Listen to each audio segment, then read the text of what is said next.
नमस्कार, स्वागत है आप सभी का।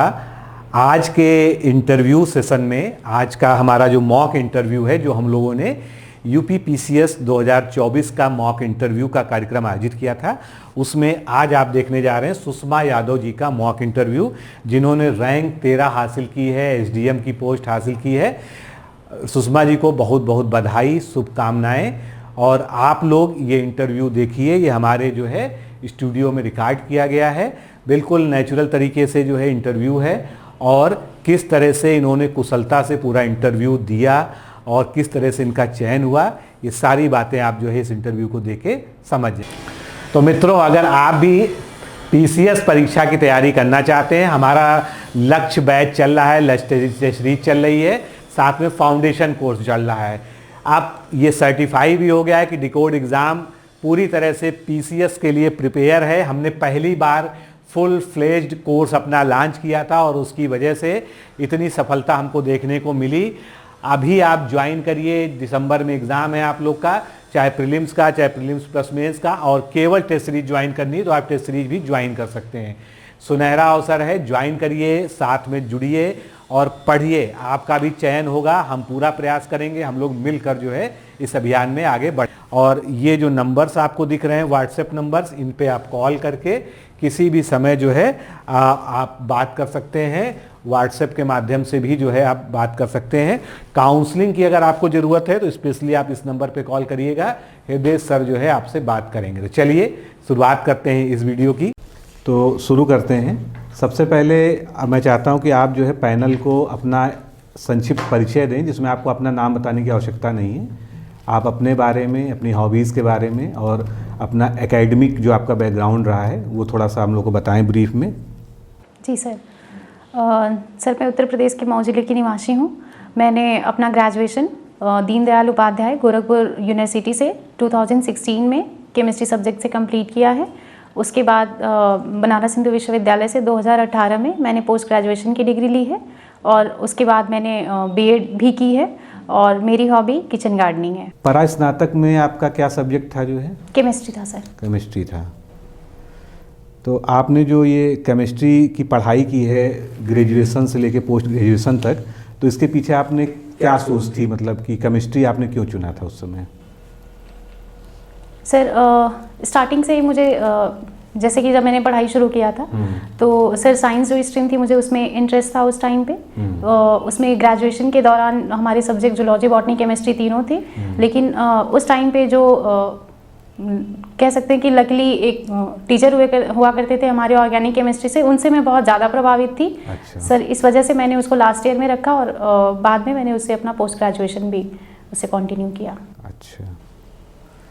मऊ जिले का जो है ओडीओपी उत्पाद क्या है इस समय? सर, हैंडलूम साड़ीज है। अच्छा, क्या खासियत होती है उसमें वहाँ पर? जैसे हैंडलूम तो हर जगह है, वहाँ का क्या खास है? सर, वहाँ पे जहाँ तक मैं समझ पाती हूँ सर, हमारे आसपास जो है घर में साड़ी बुनाई का काम होता है। बेसिकली सर वो बनारसी जो साड़ी है वो वीविंग का काम होता है, जिसको ये घर पे बुन के और मार्केट के लिए सर वो उधर बनारस तक पहुँचाया जाता है। मऊ जिला और किस चीज़ के लिए मतलब थोड़ा सा पहचान रखता है? क्या वहाँ की खास बात है, या सांस्कृतिक या धार्मिक या किसी भी क्षेत्र में?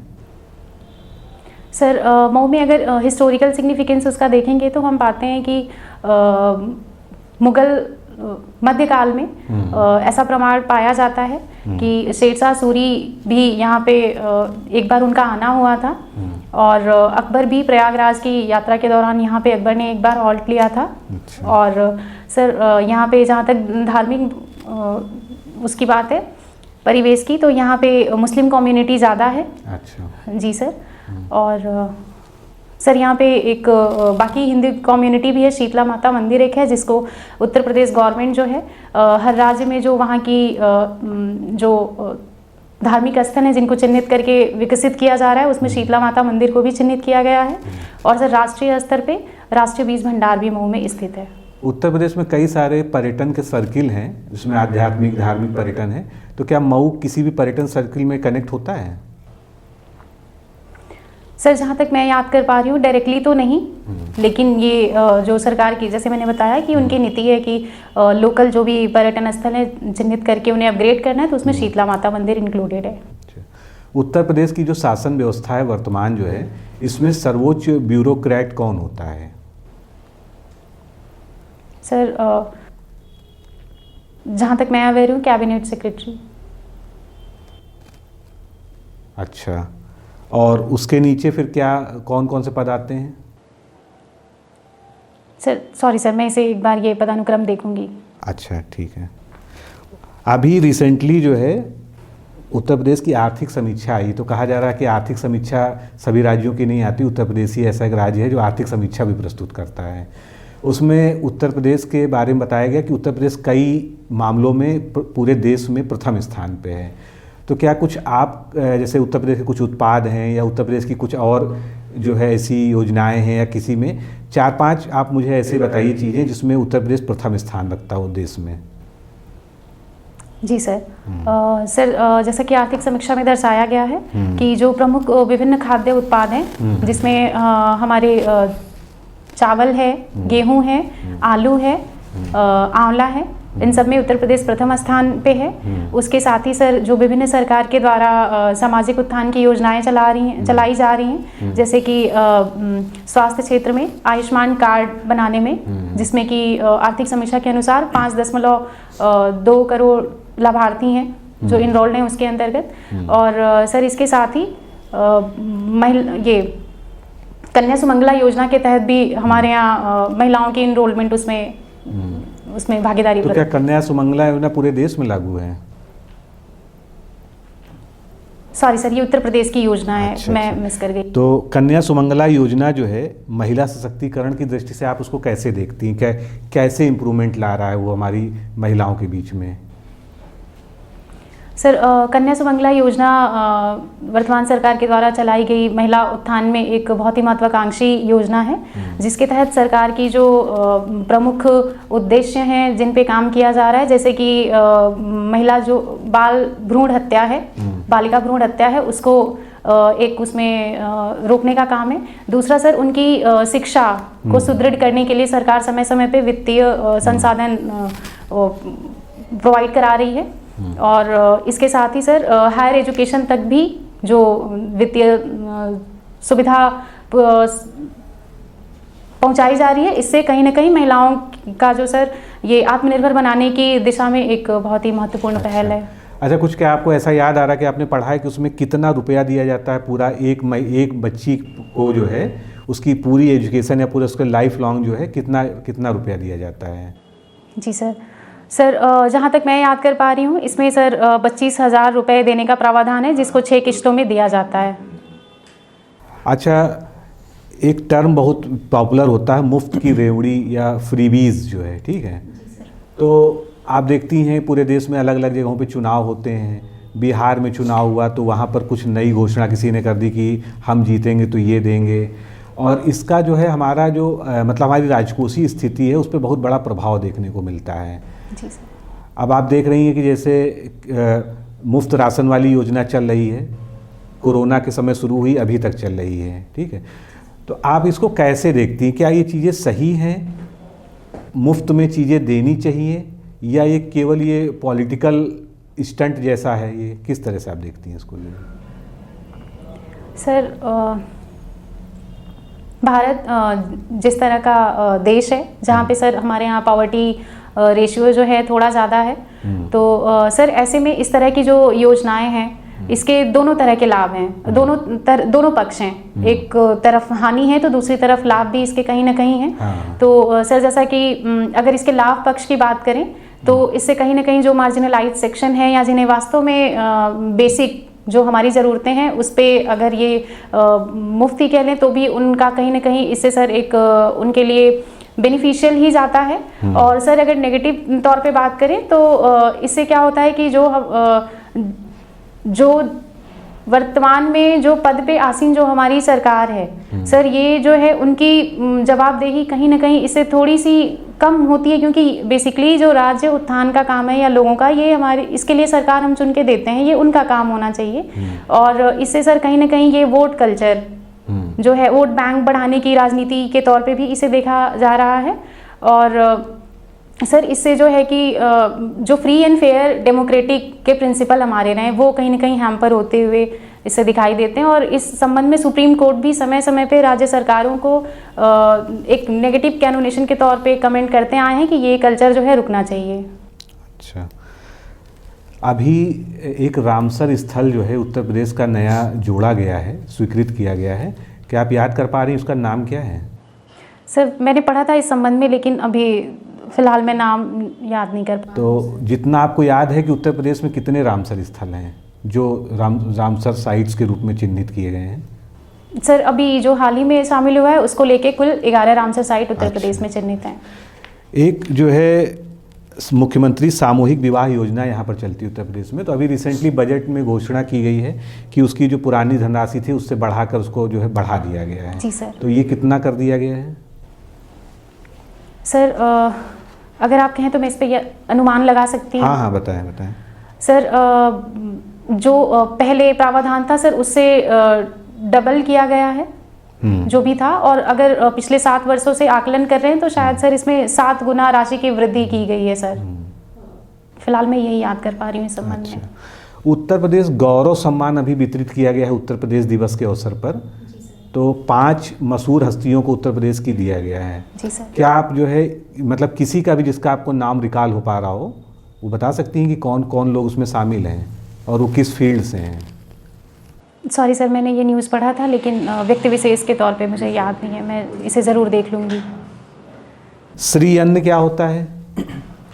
श्री अन्न जो सरकार के द्वारा जो ये मोटे अनाज हैं इनको सर आगे इनको ज़्यादा प्रचलन में लाने के लिए और इनके विकास मेन जो हमारे अनाज हैं उनको मेन स्ट्रीम में जोड़ने के लिए इन्हें श्री अन्न की संज्ञा दी गई है, जिसके अंतर्गत सर ज्वार है, बाजरा है, जौ है, मिलेट्स हैं, ये सब इनके अंदर इंक्लूड किए गए हैं। अच्छा, तो मोटे अनाजों का मतलब जैसे आजकल जो फूड कल्चर है, ठीक है, उसमें अगर मोटे अनाजों की हम लोग बात कर रहे हैं तो उससे हम लोग को क्या लाभ है? आखिर इसको प्रमोट क्यों कर रही है गवर्नमेंट? सर इसके कई स्तर पे लाभ हैं। पहला अगर मानव के स्वास्थ्य पे देखें तो सर ये वैरायटी ऑफ न्यूट्रिएंट जो हमारे अंदर फूड सिक्योरिटी है सर उसको ये कंप्लीट करता है, क्योंकि बहुत सी ऐसी जो मिनरल्स वगैरह हैं या विटामिन इनडायरेक्टली जो हैं मोटे अनाज में वो प्रचुर मात्रा में पाए जाते हैं। और सर अगर इनका हम क्लाइमेट की दृष्टि से देखें तो सर ये वो अनाज है, जैसे सरकार का जो मुख्य आजकल फोकस है फसल विविधीकरण पे, तो उसमें एक प्रमुख आयाम है जिसके अंदर सर क्या है कि इनको जो रिक्वायरमेंट है वाटर की वो थोड़े कम लेस वाटर इंटेंस क्रॉप के अंतर्गत ये आते हैं, तो ये एडवर्स क्लाइमेटिक कंडीशन में भी ये ग्रो कर जाते हैं, तो हमारी पॉपुलेशन के को फूड सिक्योरिटी प्रोवाइड करने में इनका एक विशेष योगदान है। आपने बीएड भी किया है, ये मॉन्टेसरी शिक्षा पद्धति क्या होती है? नाम सुनते हैं ना, ये मॉन्टेसरी स्कूल, वो मॉन्टेसरी स्कूल, तो ये मॉन्टेसरी शिक्षा पद्धति बेसिकली है क्या? इसका कॉन्सेप्ट क्या है? सर एग्जैक्टली क्या है ये तो मैं अभी नहीं याद कर पा रही हूँ, अगर मैं आप परमिट करें तो मैं गेस। हाँ बिल्कुल, आप बताने का प्रयास करें। जी सर, मॉन्टेसरी जहाँ तक मैं समझ पा रही हूँ सर ये प्राइमरी एजुकेशन से संबंधित मॉन्टेसरी पद्धति है सर। जी जी। उत्तर प्रदेश में सिंधु घाटी सभ्यता के कुछ जो है स्थल आप अगर रिकॉल कर पा रहे हो कि कौन कौन से हैं? जी सर, उत्तर प्रदेश में सिंधु घाटी सभ्यता के अंतर्गत सर जैसे कोल्डी हवा है, संत कबीर नगर में जो चिन्हित किया गया है, बेलन घाटी है प्रयागराज के समीप है, और महदहा है सर, सराय नहरा है सर, ये कुछ क्षेत्र हैं जो मैं अभी याद कर पा रही हूँ। केमिस्ट्री आपका सब्जेक्ट था, ठीक है? जी सर। तो केमिस्ट्री में जो है इस समय कौन सा सिद्धांत है जो मतलब अभी आज के आधुनिक समय में सबसे यूज़फुल आपको दिख रहा है, उसका यूज़ किया जा रहा है जो है बहुत बड़े पैमाने पर? सर केमिस्ट्री में जैसा कि हम सर ये रेयर अर्थ मेटल पढ़ते हैं। तो सरकार, अभी वर्तमान जो सरकार है उसका विशेष फोकस है रेयर अर्थ मेटल को अपलिफ्ट करने की और भारत को आत्मनिर्भर बनाने की। उसके साथ ही सर दूसरा ये जो हम रिन्यूएबल एनर्जी की तरफ स्विच कर रहे हैं, फ्यूल जो हमारी कन्वेंशनल फ्यूल है उससे हम जो ईवी के माध्यम से स्विच करते हुए सर हाइड्रोजन फ्यूल है, उसके अलावा लिथियम आयन बैटरी वगैरह में केमिस्ट्री यूज़ हो रही है। और सर ये वाटर प्यूरिफिकेशन वगैरह में भी केमिस्ट्री क्लोरिनेशन के माध्यम से या अल्ट्रा वायलेट रेज के माध्यम से वाटर प्यूरिफाई करने में इसका बेहतर उपयोग हो रहा है। सीवेज ट्रीटमेंट प्लांट है सर, ये सब विभिन्न। आपकी पोस्ट प्रेफरेंस क्या है? टॉप 5 आपने क्या रखा है? जी सर, पहला मेरा डिप्यूटी कलेक्टर है, उसके बाद सेकंड पे सर मेरा है ट्रेजरी ऑफिसर टीओ है, थर्ड पे मेरा एसीसीटी है, फोर्थ सर मेरा एआरटीओ है एंड फिफ्थ पे डीवाईएसपी है। अच्छा, डीवाईएसपी फिफ्थ पे रखने का कोई विशेष कारण है आपका? मतलब क्या इसके पीछे आपकी जो है सोच है? जी सर, इसके पीछे मेरा एक व्यक्तिगत कारण है। हाल ही में मैं 4 माह पूर्व मैं माँ बनी हूँ। अच्छा। तो सर ये अभी और सी सेक्शन भी हुआ है, तो एक मेडिकल कारण भी कह सकते हैं। और दूसरा सर कि डीवाईएसपी जो नेचर ऑफ जॉब है वो थोड़ा ज़्यादा फील्ड है और हेक्टिक है। मुझे लगता है कि अभी वर्तमान में मैं इस पद के साथ जितनी न्याय की आवश्यकता होगी मैं उतना नहीं कर पाऊँगी। इस वजह से सर मैंने इसके प्राथमिकता पे रखा हुआ है। आपको क्या लगता है, अगर पर्यावरण संरक्षण की बात करें तो क्या महिलाएं पुरुषों के कंपैरिजन में ज़्यादा बड़ा योगदान दे सकती हैं पर्यावरण संरक्षण में? यस मैम, कहीं ना कहीं महिलाओं का इसमें बेहतर योगदान हो सकता है, क्योंकि जैसे हम अपने आदिकाल से या प्राचीन इतिहास से देख सकते हैं कि महिलाएं जो, वैसे ये जेंडर बेस्ड नहीं है लेकिन एक थोड़ा सा जो इंक्लिनेशन है कि महिलाएं जो पूजा पाठ में कुछ जैसे बृहस्पतिवार का ही व्रत है तो उसमें एक विशेष जो प्रावधान रहा है केले के वृक्ष की पूजा करने में, जिसमें विशेषकर महिलाओं द्वारा ही ये किया जाता है। तो सर इस तरह से भी उसका संरक्षण एक तरह से होता हुआ दिख रहा है। तो सर मैम यहाँ मैं समझती हूँ। तो अभी आप हाल ही में माँ भी बनी हैं, तो ये मातृत्व भावना जो मदरहुड की जो फीलिंग होती है, जी मैम, तो क्या ये आपको एडमिनिस्ट्रेशन में आपकी मदद करेगा कि या फिर आपको कमज़ोर करेगा? सपोज करिए एक सिचुएशन ऐसी आती है, आपकी बेटी हुई है ना, तो सबसे पहले कॉन्ग्रेचुलेशन, बधाई हो।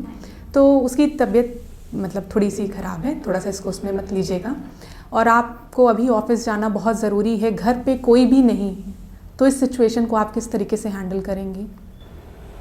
मैम वैसे तो अभी फ़िलहाल में भी जैसा है, या मैं अगर पद पे आसीन हो जाऊंगी तो इकोनॉमिकली मैं एक ठीक कंडीशन में हो जाऊंगी जिसमें मैं अपने लिए अपनी बेटी की देखभाल के लिए केयर टेक रख सकती हूँ। और साथ में मैम आपने बताया कोई नहीं है, ओके देन वो है। और इसके साथ ही मैम जैसा कि सरकार की भी जो योजना है कि वो कहीं ना कहीं जो बच्चे को एक बेहतर फ्यूचर या उनको ध्यान में रखने के लिए सरकार की भी ये प्राथमिकताओं में है अभी। तो जो क्रिच फैसिलिटी वाली सुविधा सरकार के द्वारा प्रोवाइड की जा रही है, तो मैम मैं उन सब का प्रयोग करना चाहूँगी। अच्छा, एक और प्रश्न मैं आपसे पूछना चाहूँगी, अगर आप इस प्रशासन व्यवस्था में शादी के पहले आती तब आप ज़्यादा बेहतर कार्य कर पाती कि अभी के समय?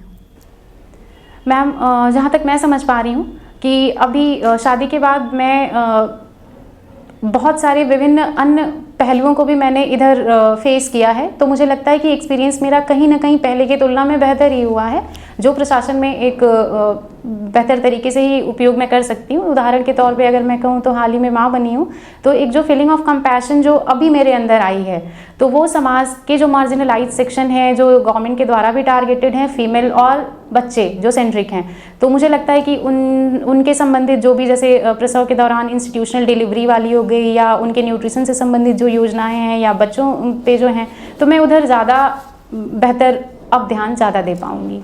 ठीक है। अच्छा, SDG गोल्स के बारे में कुछ बताएंगी, कितने गोल्स हैं? Ma'am SDG sustainable development goal जिनका फुल फॉर्म है, और टोटल 17 गोल ऐसे निर्धारित किए गए हैं जिसमें हमारा जो टारगेट है कि 2030 तक हमें उनको अचीव कर लेना है। ठीक है। इन गोल्स में अगर आपको फोकस करना हो तो आप किस गोल को सबसे प्रायोरिटी पे रखेंगी और क्यों? मैम इसमें वैसे तो सारे गोल ही सबके अपने इम्पॉर्टेंस हैं, लेकिन अगर मुझे करना हो तो जो पहला ही है ज़ीरो हंगर जो है मेरी नज़र में वो है, क्योंकि जैसा कहा भी गया ज़ीरो हंगर है कि पॉवर्टी है? ज़ीरो पॉवर्टी है, देन सेकंड ज़ीरो हंगर है, सॉरी मैम। और कहते भी हैं कि भूखे भजन न होए गोपाला, तो of course hunger will be my priority. Hunger will be your priority. चलिए, अगर आपके घर पे दरवाजे पे किसी ने नॉक किया और वो भीख मांगने आया है, ठीक है, और यंग है, मतलब 17-18 ईयर्स का एक नौजवान आदमी हट्टा कट्टा कटोरा लेके खड़ा है और आपसे कह रहा है कि बहुत दिनों से खाना नहीं खाया, बिटिया ज़रा खाना खिला दो, तो आप क्या करेंगे इस परिस्थिति में? मैम इसके दो तरह से मैं इसे देखूंगी, एक टेम्पररी सॉल्यूशन और एक परमानेंट। टेम्पररी बेसिस पे ऑफ कोर्स अगर वो भूखे हैं तो मैं उन्हें खाना ज़रूर खिलाऊंगी, और इसका जो परमानेंट सॉल्यूशन है उस बेसिस पे, जैसे कि मैं अवेयर हूँ गवर्नमेंट की डिफरेंट स्कीम्स के बारे में, तो और वो यंग भी हैं, तो मैं उनसे जानने की कोशिश करूंगी कि वो क्या योग्यता रखते हैं, और अगर वो नहीं रखते हैं तो विभिन्न जो जैसी स्किलिंग की योजनाएं चलाई जा रही हैं, जो उनकी वर्तमान स्थिति होगी, जो उनकी शैक्षणिक स्थिति होगी, उस आधार पे मैं उनसे रूबरू कराऊंगी, और मैं चाहूँगी कि वो अपनी रोटी स्वयं कमाने के लायक हो जाएं। चिपको मूवमेंट के बारे में कुछ बताएंगी? यस मैम, चिपको मूवमेंट जो है ये पर्यावरण संरक्षण के लिए 1970s के, अगर मैं ठीक से याद कर पा रही हूँ तो 1973-74 के टाइम पे उत्तराखंड की महिलाओं के द्वारा पर्यावरण संरक्षण से संबंधित ये एक तरह का मुहिम था जो चलाया गया था, जिसमें वृक्षों की कटाई को रोकने के लिए महिलाओं ने एक संवेदनशीलता का परिचय देते हुए स्वयं को वृक्षों से जकड़ लिया था कि अगर वृक्ष को नहीं हार्म करना है, अगर करना है तो पहले हमारा देन उसका। तो ये एक स्वयं को पर्यावरण से आगे रखने की अवधारणा इससे। और Appiko movement? Appiko movement ma'am ये भी पर्यावरण संरक्षण से ही संबंधित है, और ये कर्नाटका में शुरू किया गया था। कोई सिमिलैरिटी थी दोनों में? मैम एग्जैक्टली तो नहीं, लेकिन ये दोनों पर्यावरण से ही संबंधित है। एक सिमिलैरिटी मैं यही याद कर पा रही हूँ अभी। चिपको मूवमेंट को हग मूवमेंट कहा गया, अपिको मूवमेंट को, इसमें भी पेड़ों के संरक्षण पर ध्यान दिया गया। Yes ma'am. तो यही सिमिलैरिटी थी। ठीक है, थैंक यू मैम। अच्छा, एक प्रश्न और पूछूंगी, यूट्रोफिकेशन के बारे में पता है? यस मैम, पढ़ा है मैंने। थोड़ा सा इसको। यूट्रोपिफिकेशन जो है ये हमारे एनवायरमेंटल साइंस से संबंधित एक टर्म है, जिसके अंतर्गत क्या होता है कि जो भी हमारे मैम थोड़ा सा मैं समय ले रही हूँ। यस मैम, जैसे कोई भी जो हमारी ये वो कह सकते हैं कि इकोसिस्टम है, अगर हम उदाहरण के तौर पे देखें तो लेक इकोसिस्टम अगर है, उसमें अगर किसी तरह से जो ऑर्गेनिक कंपोनेंट है उनका बढ़ जाना, और उसकी वजह से जो उसमें बैक्टीरियाज या और माइक्रोब्स हैं उनकी ग्रोथ जो ज़्यादा हो जाती है, तो मैम वो यूट्रोपिफिकेशन है। Biological oxygen demand, BOD? Yes ma'am, ये इसी से ही संबंधित एक टर्म है, बायोलॉजिकल ऑक्सीजन डिमांड, जिसमें क्या होता है कि यूट्रोपिफिकेशन की वजह से जब उसमें जो जलीय जो पादप हैं या जंतु हैं, जब उनकी संख्या में वृद्धि हो जाती है तो उनकी ऑक्सीजन डिमांड बढ़ जाती है, तो उसे ही बायोलॉजिकल ऑक्सीजन डिमांड कहा गया है, और ये पर्यावरण प्रदूषण को संदर्भित करता है। ठीक है सर। आप एक महिला हैं, हम आदमी हैं, और बहुत सारी बातें जो आप लोगों ने कही उसमें एक शब्द मैं सुन रहा था बार बार, महिला सशक्तिकरण। जी सर। आपको लगता है कि महिला अशक्त हैं? सर कहीं ना कहीं हाँ, मैं समझती हूँ कि कुछ ऐसे सर इसमें ये कह सकते हैं कि डाइवर्सिटी हो सकती है, एक तरह का गैप हो सकता है, लेकिन हाँ एक तबका है जो अभी भी अशक्त है, मैं ये समझती हूँ सर। तो ऐसा कौन सा समय काल रहा इतिहास में जब महिलाएं सशक्त थीं? क्योंकि अगर आज सशक्त हैं तो कभी सशक्त रही होंगी। जी सर। कब थी? सर अगर मैं देखूं तो मुझे लगता है कि जो आधुनिक काल में जो वैदिक काल वाली जो संकल्पना जिस समय हम देखते हैं कि जिसमें सर अर्ली वैदिक पीरियड जो है। इन शब्दों को जो भी आपने बोला है पूरे वाक्य को दोबारा से सोच करके बोलिए। सर महिलाओं के सशक्त होने की ही बात हो रही है। हाँ। तो अर्ली वैदिक काल में जहाँ मैं देखती हूँ कि सभा और समिति की अवधारणा थी, जिसमें महिलाओं को प्रतिभाग करने का अवसर दिया जाता था, तो वहाँ पे महिलाओं के सशक्तिकरण का प्रमाण मिलता है। अब ठीक है। जी सर।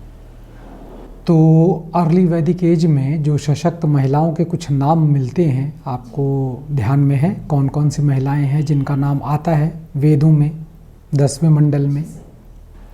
सर मैं ये श्योर नहीं हूँ 10वें मंडल में है या नहीं। नहीं, वो मैं बता रहा हूँ आपको। गार्गी हैं, लोपामुद्रा हैं, इन लोगों के नाम मुझे याद हैं सर। भारत के इतिहास में वो कौन सी महिला हैं जिनसे आप बहुत प्रभावित हैं? भारतीय इतिहास में सर ऐसे में मैं रानी लक्ष्मीबाई जी का नाम लेना चाहूँगी। अच्छा, और वर्तमान समय में आप राष्ट्रपति महोदया से बहुत प्रभावित हैं, उनके व्यक्तित्व के 3 गुण बताएं। सर हमारी जो वर्तमान राष्ट्रपति हैं, सबसे पहले तो सर मुझे लगता है इनकी जो एक दृढ़ निश्चय है कुछ करने की। जैसे मैं इनकी अगर जीवन को जब मैं गो थ्रू करती हूँ तो मैं देखती हूँ कि इन्होंने शुरुआत बहुत ही ग्रामीण स्तर से, ग्राम पंचायत के चुनाव से उठ के आज देश के सर्वोच्च पद पे आसीन हैं। पहला ये गुण देखती हूँ। दूसरा सर मुझे लगता है कि ये बहुत ही शालीन तरीके से और मुखर भी हैं, समय आने पे अपनी राय भी रखती हैं। और तीसरा सर इसके एग्जाम्पल के तौर पे मैं बताऊंगी कि पिछले साल एक न्यायिक सम्मेलन था जिसमें ही इन्होंने वहाँ पे बहुत ही शालीनता से, लेकिन इन्होंने न्यायपालिका को अकाउंटेबल या ट्रांसपेरेंट बनाने के लिए एनजेएसी के द्वारा उनके अपॉइंटमेंट की बात कही थी। और तीसरा सर मैं देखती हूँ कि इन्होंने अपने व्यक्तिगत लॉसेस को कभी अपने जो प्रोफेशनल लाइफ है उसमें हावी नहीं होने दिया। इनके हस्बैंड और बेटों की डेथ के बाद भी ये निरंतर अपने कार्य क्षेत्र में अग्रसर रहीं और आज हमारे देश की वर्तमान जो सर्वोच्च पद है उस पर आसीन है। भारत का जो राष्ट्रपति का पद है, जिसका चुनाव निर्वाचन अप्रत्यक्ष होता है, अगर इसे प्रत्यक्ष कर दिया जाए तो क्या प्रभाव पड़ेगा भारतीय राजनीति पर? जी सर, सर प्रत्यक्ष करने से एक तो टाइम ज़्यादा लग जाएगा, मैं समझती हूँ टाइम ज़्यादा जाएगा। दूसरा सर एक वित्तीय बोझ भी पड़ता हुआ दिखाई देगा। सर ये 2 मैं फाइंड आउट कर पा रही हूँ। ठीक है सर। ठीक है, ये बताइए आपने पीजी किया है केमिस्ट्री से? जी सर। इनफैक्ट पीजी केमिस्ट्री में बहुत कम लोग करते हैं। आपने इतने अच्छे विषय से पीजी किया, उसके बाद फिर आपने सिविल सर्विसेज में आने का क्यों सोचा?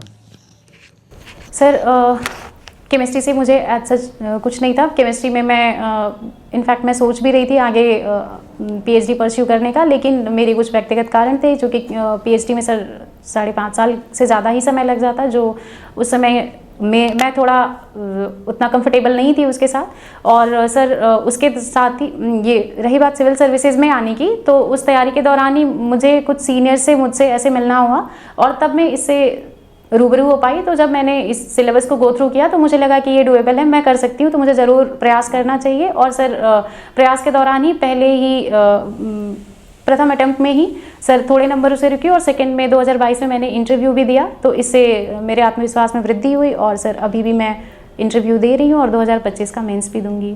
तो 2025 का मेंस आप देंगी ऐसा कह रही हैं, तो इस बार क्या कॉन्फिडेंस कम है आपका? नहीं सर, बिल्कुल नहीं है। मैं पूरी तरह से आशा होपफुल हूँ कि इस बार हो जाएगा। और सर बाकी तो rest is up to God, और अगर ऐसा होता है तो मैं बिल्कुल, मेरे पास एक 2025 का भी ऑप्शन है।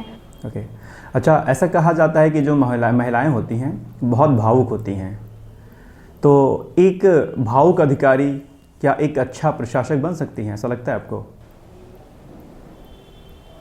जी सर, भावुक होना मेरी समझ से ये इसको नेगेटिव नहीं जाना चाहिए, पॉजिटिव सेंस में ही आएगा एडमिनिस्ट्रेशन में, क्योंकि कंपैशन जो एक टर्म है वो भावुकता से ही जुड़ी है। क्योंकि प्रशासन में हमें जो मार्जिनलाइज्ड सेक्शन है उनसे डील करना है, और जब हम उनकी समस्याओं को समझ के, वो कहते हैं to get into their shoes, कि अगर हम वहाँ जाके वो फील ना कर पाएँ तो सर फिर मुझे लगता है कि एक बेहतर प्रशासन संभव नहीं हो पाएगा। हालांकि ये बहुत ज़्यादा भावुकता से निर्णय लेना भी कभी कभी हानिकारक हो जाता है, तो एक बैलेंस होना बहुत ज़रूरी है सर। ओके। अच्छा, आपकी ज्वाइनिंग एक ऑफिस में होती है और वहाँ पे जो भी स्टाफ हैं सारे के सारे मेल हैं, आप एक सिंगल फीमेल में हैं, और वहाँ के जो भी ऑफिसर्स हैं, चाहे आपके सबॉर्डिनेट हों या आपके अपर ऑफिसर्स हों, उनकी थॉट्स थोड़ा सा एक पितृसत्तात्मक वाली है। कहीं ना कहीं आपके कार्यों से आप यूँ समझ लीजिए कि आप अच्छा कार्य करना चाहती हैं तो वो कहीं ना कहीं आपको रोकने का प्रयास करते हैं। ऐसी स्थिति में आप वहाँ पर कैसे बैलेंस बना के चलेंगे? जी सर, पहले तो इसे मैं इस तरह से देखती हूँ कि अगर मैं किसी पद पे आसीन हुई हूँ तो मैं उसके लिए जो भी उसके लिए परीक्षा थी, जो उसके स्टेप्स थे वो मैं फॉलो करके ही आई हूँ। तो मैं इस बेसिस पे अपने आप को उसके लिए एक एलिजिबल समझती हूँ, एलिजिबल ऑफिसर। और सर दूसरा पितृसत्तात्मक जो बात है, तो सर इसे मैं जो मुझे कार्य अलॉट होगा मैं उसे अपनी पूरी सत्यनिष्ठता और ईमानदारी और अपने मोस्ट कैपेबिलिटी से करूँगी। तो सर इससे मुझे लगता है कि समय के साथ जो मेरी कार्यशैली होगी, अगर मैं उसे बेहतर तरीके से परफॉर्म कर पाऊंगी तो इसका एक इम्पैक्ट जाएगा मेरे सबऑर्डिनेट्स में और वो मेरे बारे में एक बेहतर राय बना पाएंगे। और सर अगर कभी और भी आवश्यकता पड़ती है कभी बातचीत करने की, तो मैं उन्हें किसी ऐसे जो रोल मॉडल फीमेल जो रही हैं सिविल सर्विसेज में, मैं उनका एक एग्जाम्पल के तौर पे भी एज अ रोल मॉडल मैं उन्हें बता सकती हूँ, जिससे विद टाइम एक चेंजेस हो सकता है कि आ जाए। ओके। सरकार वर्तमान में महिलाओं के लिए बहुत बेहतर रूप से कार्य कर रही है और महिला सशक्तिकरण, इस पर आप अक्सर निबंध भी लिखती होंगी। जी सर। आप अगर एक अधिकारी बनती हैं एज SDM, आप विमेन एम्पावरमेंट्स के लिए ऐसा क्या कदम, ठोस कदम उठाएंगी जिससे उनकी स्थिति में बहुत सुधार हो जाए? जी सर। सर महिला सशक्तिकरण के लिए सर कई विभिन्न कदम हो सकते हैं। सर इसमें मैं कैटेगराइज करूं, अगर ऐसी महिलाएं जिन्हें अगर कोई इस तरह का स्किल सपोज की नहीं है, तो जैसे कि मेरी हॉबी भी है किचन गार्डनिंग, तो मैं इससे ग्राम स्तर पे जाके महिलाओं को सर एक अवेयरनेस कैंपेन चला सकती हूँ। इसमें मैं उन्हें बता सकती हूँ कि किस तरह से वो किचन गार्डनिंग करके अपनी दैनिक उपयोग की फसल और सब्जियां उगाने के साथ ही इसे एक अपने एम्पावरमेंट का माध्यम भी बना सकती हैं कि ज़रूरत से ज़्यादा अगर हो गई तो मार्केट तक उनकी पहुंच बना के। तो सर ये मुझे लगता है कि अगर फाइनेंशियली विमेन इंडिपेंडेंट हो रही हैं तो ये एक बहुत ही ज़्यादा विमेन एम्पावरमेंट का एक मोस्ट इम्पॉर्टेंट स्टेप है। तो सर एक ये है। सेकंड सर ये कर सकते हैं कि जो राज्य सरकार के द्वारा विभिन्न सेल्फ हेल्प ग्रुप वगैरह जो स्कीम्स चलाई जा रही हैं, इससे मैं चिन्हित करना चाहूँगी कि कौन सा तबका है महिलाओं का या कौन सा ग्राम सभा है जिससे महिलाएं इससे वंचित हैं, मैं उससे जोड़ने का एक प्रयत्न करूँगी।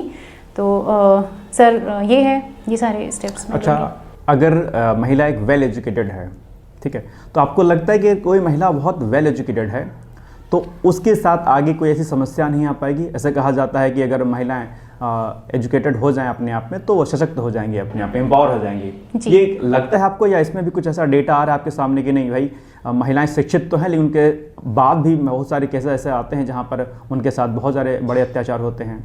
इसको कैसे आप डिफाइन करेंगे? जी सर, महिला का शिक्षित होना नो डाउट एक सशक्तिकरण में एक अहम कड़ी है, लेकिन इसके बाद भी कुछ समस्याएं देखने को मिल सकती हैं। सर अगर फॉर एग्जांपल अगर हम एज्यूम करें कि कोई महिला शिक्षित तो है लेकिन अगर वो मुखर नहीं है, तो ऐसे केस में उन्हें अपने कार्य क्षेत्र में या अपने घर में भी कभी घरेलू हिंसा का शिकार होना पड़ सकता है, या बाहर भी जो कह सकते हैं कि विमेन सिक्योरिटी भी एक मुद्दा बन सकता है। तो सर ये है। दूसरा सर, शिक्षित होने के बाद एक अगर वो किसी ऑफिस में कार्यरत हैं तो पेट्रियार्कल थॉट के अलावा सर एक ये भी आ सकता है जैसे कि उनकी कार्यशैली पे या उनकी इफिशियंसी पे भी डाउट जो आते रहते हैं। और इसके अलावा जो घर में है सर कि शिक्षित हैं, ठीक है, बाहर काम कर रही है, लेकिन एक डुअल बर्डन भी एक कहीं ना कहीं ऑब्स्टेकल ही है। जी सर, तो मैं ये सब समझती हूँ। अच्छा, आजकल सोशल मीडिया बहुत ट्रेंड में रहता है, वर्तमान में सरकार ने कुछ ऐसे प्रावधान सोशल मीडिया को लेकर के करे हैं? एक प्रश्न। दूसरा, आजकल देखा जा रहा है कि बहुत सारे ऑफिसर जो है जब वो नए नए जो है उनकी ज्वाइनिंग होती है तो सोशल मीडिया पर अपने वीडियोज़ और फोटोज़ वगैरह बहुत डालते हैं, खासकर महिलाओं की संख्या इसमें लगातार बढ़ रही है। आपको लगता है कि सोशल मीडिया का इतना बड़े स्तर पर इस्तेमाल करना ठीक है प्रशासकों के लिए? सर पहला जो प्रश्न था कि सरकार के द्वारा कोई रूल जो ले आया गया है, तो सर इसका आंसर देते हुए मैं बताऊंगी कि हाल ही में सरकार के द्वारा DPDT एक्ट लाया गया है, जिसके तहत जो सोशल मीडिया के माध्यम से फेक न्यूज़ सर्कुलेट हो रहे हैं या गैर जिम्मेदाराना तरीके से जो कंटेंट डाले जा रहे हैं जिसका नेगेटिव इम्पैक्ट जा रहा है, इसको कर्व करने के लिए सरकार के द्वारा अभी हाल ही में एक नियमावली लाई गई है, जिसके तहत यदि कोई जो वीडियो है या ऑडियो है जो AI जनरेटेड है, जो वास्तविक नहीं है, तो वो इन्फॉर्मेशन वहाँ डिस्प्ले करना मैंडेटरी किया गया है। और सर दूसरा जो प्रश्न था आपका कि क्या प्रशासकों के द्वारा जो सिविल सर्वेंट्स हैं उनके द्वारा इतना उपयोग कर। जी सर, तो सर इसके भी दोनों इम्पैक्ट हैं, पॉजिटिव भी मैं देखती हूँ, नेगेटिव भी मैं देखती हूँ सर। पॉजिटिव तो एक ये कह सकते हैं कि जो ये सिविल सर्वेंट्स के द्वारा जो सोशल मीडिया पे अपनी फ़ोटो या ये सब अपलोड की जाती है, तो इसका सर एक पॉजिटिव इम्पैक्ट ये है कि दूर दराज गाँव में, रूरल एरिया में बैठा हुआ कोई अभ्यर्थी इसको देख के एक पॉजिटिव मोटिवेशन इससे ले सकता है। जैसे कि सर मेरे साथ भी, मैं पर्सनली भी फील करती हूँ, कभी लो फील करती हूँ, तो ऐसे इस तरह की चीज़ें मुझे इंस्पायर करती हैं। और सर इससे फिर एक जवाबदेहिता भी उनकी बढ़ती है। जैसे हाल ही में एक केस अभी हुआ है कि किसी विशेष जो सिविल सर्वेंट है उनके द्वारा अपनी सोशल मीडिया पे किसी तरह का अपलोड किया गया है जो कि उतना ट्रुथ नहीं था उसमें, तो हाल ही में उसको उठाया गया है। तो सर इसमें एक सुधार की भी संभावना, इससे एक स्कोप मिल जाता है कि एक समाज का ध्यान जाता है उस पर। और सर नेगेटिव में इसमें ये कह सकते हैं, नेगेटिव एस्पेक्ट इसका ये हो सकता है कि सर जो सिविल सर्वेंट है वो हो सकता है कि जो उनका मूल काम है उसको ध्यान ना देते हुए अपने आप को, जो fear of missing out FOMO है, उसको दूर करने के लिए या लगातार चर्चा में बने रहने के लिए अपने जो उनके द्वारा निर्गत कार्य हैं उसको ना करते हुए सिर्फ वहाँ पे। अच्छा, अभी बजट पास हुआ है केंद्र सरकार के द्वारा, बजट में सोशल मीडिया को के प्रमोशन को लेकर के कुछ ऐसी बातें रखी गई हैं क्या? जी सर, क्या है एग्जैक्टली तो क्या टर्म है वो मैं रिकॉल नहीं कर पा रही हूँ सर। प्रमोट किया है सोशल मीडिया को गवर्नमेंट ऑफ इंडिया जी सर, ऑरेंज इकॉनमी जो है हमारी, उसको ध्यान में रखते हुए सरकार के द्वारा कुछ, सर मैं गेस ही कर रही हूँ कि इस तरह के प्रावधान लाए गए हैं कि जो ये सोशल कंटेंट क्रिएटर जो हैं इनको एक पॉजिटिव तरीके से स्कूल के लेवल से इनको थोड़ा सा प्रमोट करने की बात कुछ इस तरह की गई है सर। अच्छा, अगर स्टूडेंट्स को अगर हम सोशल मीडिया की तरफ प्रमोट करेंगे तो कई आपको ये नहीं लगता है कि हमारा यूथ सोशल मीडिया की तरफ ज़्यादा प्रभावित होगा उससे, और जो अपना एकेडमिक है उसको छोड़ देगा? ऐसा नहीं लगता कि इसमें नकारात्मक चीज़ को दिखाई देती है? जी सर, कह सकते हैं। हालांकि इसके भी फिर दो एस्पेक्ट होंगे कि कंप्लीटली ये तो नहीं कह सकते कि इसका पूरी तरह से नकारात्मक असर ही जाएगा, इसका पॉजिटिव एंगल भी हो सकता है कि जैसा कि देखा भी गया कि हर स्टूडेंट जो पढ़ रहे हैं ज़रूरी नहीं है कि वो शैक्षणिक फील्ड में ही अपने हाईएस्ट एम को अचीव करें। तो ऐसे में जो स्टूडेंट हैं जिनमें विभिन्न, जैसे राष्ट्रीय शिक्षा नीति जो नई आई है उसमें भी सरकार विभिन्न करिकुलम को बढ़ावा दे रही है, तो सर ये सोशल मीडिया को भी एक उसके तौर पे ले सकते हैं कि अगर किसी स्टूडेंट में विशेष तरह का कोई गुण है जो शिक्षा से संबंधित है तो उसके लिए एक प्लेटफॉर्म डेफिनेटली हो सकता है जहाँ पे वो अपने आप को प्रस्तुत कर सकते हैं। जी सर। ओके, न्यूज़पेपर पढ़ा आज का आपने? जी सर, बहुत पहले न्यूज़, में तो टॉप न्यूज़ जो लेटेस्ट में है, एकदम ट्रेंड में हो, या फ्रंट पेज पे आज कौन सी न्यूज़ थी फ्रंट पेज पे?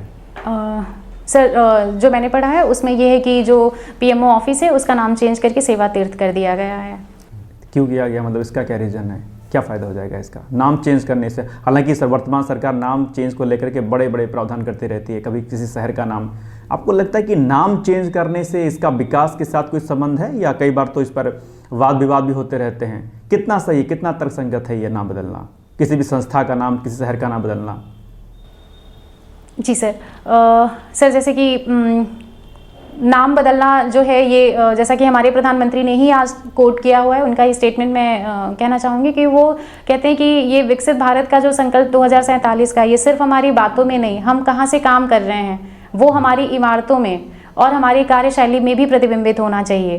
तो सर जैसा कि अभी अगर मैं इस संबंध में बात करूं सेवा तीर्थ के मामले में, तो जो हमारी जो विभिन्न मंत्रालय थे उन जो अलग अलग सेग्रीगेटेड थे, तो वहाँ पे जो टोटल जो रेंट जा रहा था वो 1500 करोड़ का जा रहा था। तो सर जो सरकार की अवधारणा यहाँ नाम बदलने से और उसको रीएलोकेट करने से है वो ये है कि जो अभी बदलते भारत में जो डिजिटल जिस तरह का समावेशन हो रहा है या जो गवर्नेंस का तरीका जो बदल रहा है उसके अनुरूप बनाने के लिए ये जो हमारी नए जो बिल्डिंग्स हैं वहाँ पे, और सेवा तीर्थ का सर वो है कि वहाँ पे नागरिक देवो भव की संकल्पना के साथ किया गया है, जिसमें मूल भावना ये दिखानी है कि सरकार का जो है वो मुख्य काम है जनता की सेवा करना। अच्छा, लास्ट क्वेश्चन आपसे ये है, आपकी जो हॉबी है उस पर हम लोगों ने बात ही नहीं की, किचन गार्डनिंग, तो आप जो है क्या क्या उगाती हैं किचन में? किचन गार्डनिंग के अंतर्गत क्या क्या उगाती हैं? सर इसमें मैं मौसम के अनुसार जो हमारे पौधे हैं, जैसे कि अभी ठंड का सीज़न था तो इसमें मैंने अभी पालक है, मेथी है, धनिया है, तो सर ये मैंने उगाए हुए हैं अभी। अच्छा, जी। तो इससे आपका मतलब जो है किचन के लिए कितना उत्पाद आ जाता है ना, क्योंकि मतलब बाहर से नहीं खरीदना पड़ता होगा। और ये शौक़ आपको मतलब कहाँ से, ये हॉबी आपको आई, कैसे आपने इसको शुरुआत की जो है? जी सर, सर मुझे बचपन से ही ये फूल वगैरह गार्डनिंग ये तो मुझे करना पसंद था, लेकिन जैसे ही मैंने अपनी पढ़ाई के क्रम में मैं अवेयर हुई कि किस तरह से फर्टिलाइज़र एंड ऑल केमिस्ट्री पढ़ने के दौरान, तो और फिर मैंने सर ऐसे फ़ोन में भी देखा था कि लोग अपनी छतों पे जो उगाते हैं, तो मुझे लगा कि क्यों नहीं, मुझे इसमें इंटरेस्ट आया, मैं भी ये परस्यू कर सकती हूँ। और सर रही बात इससे आउटपुट की, तो कम्प्लीटली तो नहीं, मैं ये नहीं कहूँगी कि मेरी दैनिक उपयोग की सारी ज़रूरतें पूरी हो जाती हैं। हाँ, कुछ हद तक मुझे इससे ज़रूर प्राप्त हो जाता है। तुलसी का पौधा आपके घर में होगा, सभी के यहाँ होता है लगभग जो है। तो जाड़े के जब समय आता है तो वो मुरझाने लगता है, तो उसकी क्या वजह हो सकती है और उसके लिए क्या उपाय आप करेंगे? क्योंकि आपको गार्डनिंग में इंटरेस्ट है, तो उसको कैसे हम बचा सकते हैं? सर इसमें जो कारण है वो एक्सट्रीम जो टेम्परेचर डाउन हो जाता है, क्योंकि किसी भी पौधे को ग्रो करने के लिए एक जो कह सकते हैं कि सॉर्ट ऑफ टेम्परेचर की आवश्यकता होती है। तो सर वो क्लाइमेटिक एक कंडीशन है जिसकी वजह से प्रॉपर धूप का ना मिलना और फॉग एंड ऑल का, जिस वजह से मुरझा जाती है। और सर उसको ठीक करने के लिए वो ना हो, यदि गमले में है तो हम उसे कर सकते हैं कि जो एक्सट्रीम खुले में अगर तुलसी का पौधा है तो उसे हम थोड़ा सा शेड एरिया में रख सकते हैं, और नियमित जो उस पर समय के अनुसार पानी वगैरह दे सकते हैं। और ऑर्गेनिक तरीके से सर जिस तरह से जो मैं करती हूँ कि दूध या छाछ वगैरह का इस्तेमाल कर सकते हैं पौधों को कीड़े वगैरह से दूर करें, सर एक वो अपनाया जा